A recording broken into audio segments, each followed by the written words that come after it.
ছিনতাই, চাঁদাবাজি ও ডাকাতির মতো অপরাধ উদ্বেগজনক হারে বেড়ে যাওয়ার পেছনে ক্ষমতাচ্যুত আওয়ামী লীগের ছাত্র সংগঠন ছাত্রলীগ অনেকাংশে দায়ী। নিষিদ্ধ ঘোষিত এই সংগঠনটির মাস্টারমাইন্ডরা পরিকল্পিতভাবে রাজধানী ঢাকাসহ দেশের বিভিন্ন স্থানে পেশাদার অপরাধীদের নানা পন্থায় মাঠে নামাচ্ছে। অনেক ক্ষেত্রে নিজেরাও যুক্ত হচ্ছে। এসব অপরাধ কর্মকাণ্ড পরিচালিত হচ্ছে হোয়াটসঅ্যাপ, মেসেঞ্জার সহ বিভিন্ন অ্যাপস গ্রুপের মাধ্যমে। গোয়েন্দা সংস্থার অনুসন্ধানে সম্প্রতি চাঞ্চল্যকর এমন তথ্য বেরিয়ে এসেছে। এদিকে এই চক্রের পুরো নেটওয়ার্ককে চিহ্নিত করতে জড়িতদের তালিকা প্রণয়ন সহ 5 ধরনের তথ্য খতিয়ে দেখা হচ্ছে। পুলিশের উচ্চ পর্যায় থেকে ইতিমধ্যে মাঠ পর্যায়ে এ বিষয়ে প্রয়োজনীয় নির্দেশনাও দেওয়া হয়েছে। জানা গেছে মূলত 5টি বিষয়ে খোঁজ নিতে বলা হয়েছে নির্দেশনায়।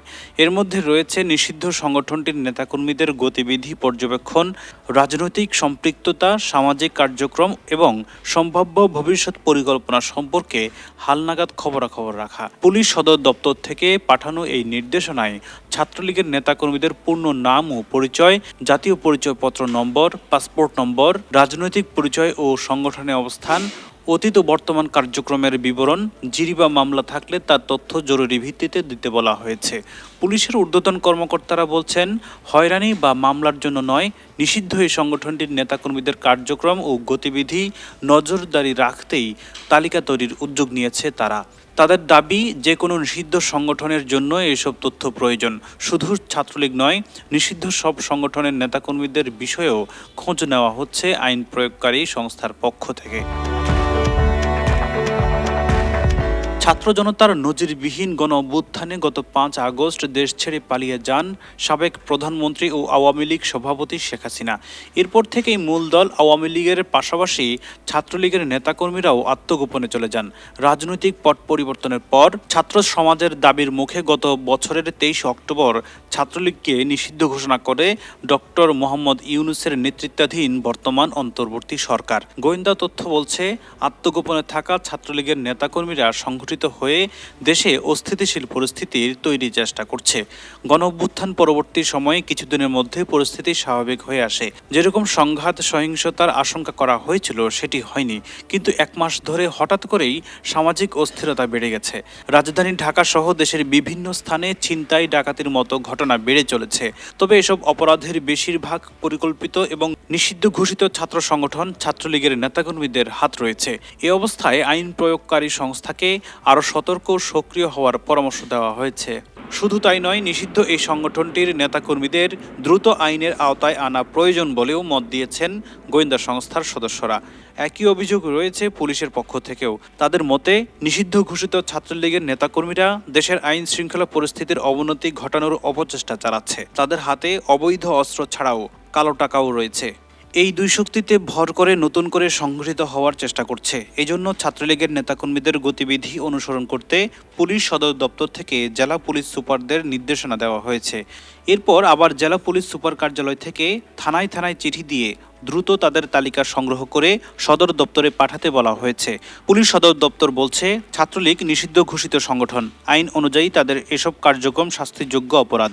তাদের মতে, কোনো দমন পীড়ন, হয়রানি বা মামলা করতে নয়, রাষ্ট্রের নিরাপত্তার স্বার্থে ছাত্রলীগের নেতাকর্মীদের তথ্য উপাত্ত যাচাই করা হচ্ছে। শুধু ছাত্রলীগই নয়, হিজবুত তাহরির, সশস্ত্র সর্বহারা পার্টি সহ নিষিদ্ধ ঘোষিত অন্যান্য দল ও সংগঠনের বিষয়েও খোঁজখবর নিচ্ছেন আইন প্রয়োগকারী সংস্থার সদস্যরা। পুলিশ সদর দপ্তরের সহকারী মহাপরিদর্শক ইনামুল হক সাগর সোমবার যুগান্তরকে জানান, মামলার আসামিদের খোঁজখবর রাখা মামলার তদারকির নিয়মিত অংশ। তবে ছাত্রলীগের তালিকার চিঠির বিষয়ে জেলা পুলিশ সুপাররা বিস্তারিত বলতে পারবেন। এ প্রসঙ্গে পুলিশের সাবেক মহাপরিদর্শক মোহাম্মদ নুরুল হুদা যুগান্তরকে বলেন, কেউ রাষ্ট্রের নিরাপত্তার জন্য হুমকি স্বরূপ হলে পুলিশ তার তালিকা করবে, প্রয়োজনীয় ব্যবস্থা নেবে, এটাই স্বাভাবিক। এটি বিশেষ কোনো দলের জন্য নয়, যে কোনো নিষিদ্ধ সংগঠনের জন্যই প্রযোজ্য। অভিযোগ রয়েছে, এরই মধ্যে আত্মগোপনে থাকা সংগঠনটির নেতাকর্মীদের অনেকেই ভোল পাল্টাতে শুরু করেছেন। বিভিন্ন রাজনৈতিক দল এবং ছাত্র সংগঠনে আশ্রয় নেওয়ার পথ খুঁজছেন তারা। দলগুলো আবার নিজেদের প্রভাব, বলয় ও শক্তি বাড়াতে কাছে টানছেন নিষিদ্ধ ঘোষিত এই সংগঠনের নেতাকর্মীদের।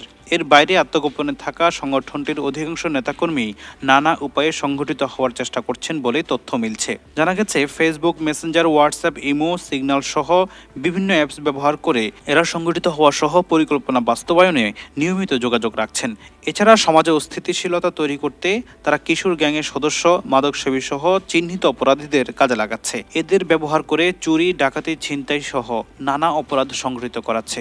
এজন্য প্রয়োজন মতো আর্থিক বিনিয়োগও করা হচ্ছে বলে সূত্র নিশ্চিত করেছে। কিছুদিন আগে গাজীপুর সিটি কর্পোরেশনের সাবেক মেয়র জাহাঙ্গীর আলমের একটি ভিডিও ভাইরাল হয়। ঢাকায় অস্থিতিশীল পরিস্থিতি তৈরি করতে বিদেশে পলাতক আওয়ামী লীগের এই নেতা নির্দেশ দেন। এই জন্য যা যা করণীয় তিনি করবেন বলেও অডিও বার্তায় শোনা যায়। অডিও বার্তায় জাহাঙ্গীর আলমকে বলতে শোনা যায়, যে শহরে আমাদের নেতাকর্মীদের দিনের বেলায় চলাচল করতে পারবে না, সে শহরে রাতে কেউ ঘুমাতে পারবে না। এই বক্তব্য শোনার পর আইনশৃঙ্খলা বাহিনী নড়েচড়ে বসে। রাজনৈতিক বিশ্লেষকরা বলছেন, ছাত্রলীগ নিষিদ্ধের পর সংগঠনটির পুনর্গঠন বা বিকল্প শক্তি তৈরির সম্ভাবনা উড়িয়ে দেওয়া যায় না। বিশেষ করে একটানা ক্ষমতায় ১৫ বছরে আওয়ামী লীগের মূল লাঠিয়াল বাহিনী হিসেবেই পরিচিতি পায় নিষিদ্ধ ঘোষিত এই সংগঠনটি। এরা হেলমেট বাহিনী বলেও পরিচিত।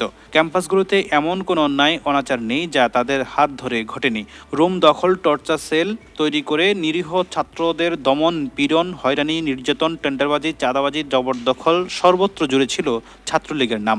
কেন্দ্র থেকে শুরু করে তৃণমূল পর্যায়ে ছাত্রলীগের কথাই ছিল আইন।